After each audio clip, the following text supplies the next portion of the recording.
Hi everyone. In today's video I'm going to show you how to create a new solution. In order to do that, you have to go to make.powerapps.com first. And then when you go to this URL, please select your right environment. My environment in here is DD Sandbox.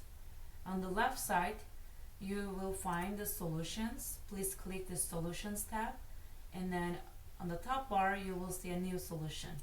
When you click the new solution, on the right side there's a little box is opening for you to create quickly a new solution, and you can give any name. Today I'm going to give you test solution,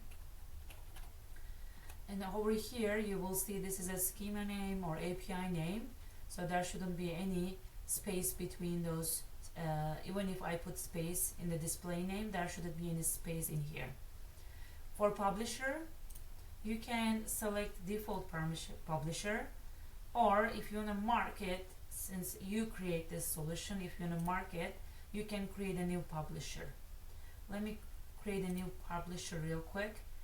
And display name, I'm gonna give a name, fake name, called test publisher. I will give the same name over here. It is not automatically popped up.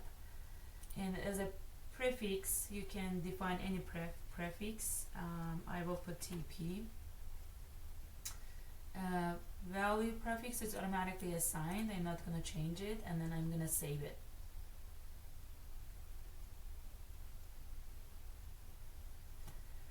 Now I can select new publisher as a test publisher, and then version, this is the first version, that's why I'm not gonna change this one. If it is the second version, third version, you can select as a 001, 002.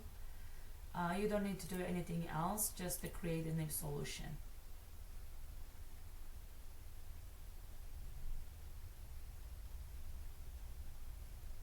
In the next video, actually, I'm going to show you how to add new tables or components to this solution. Thank you for watching.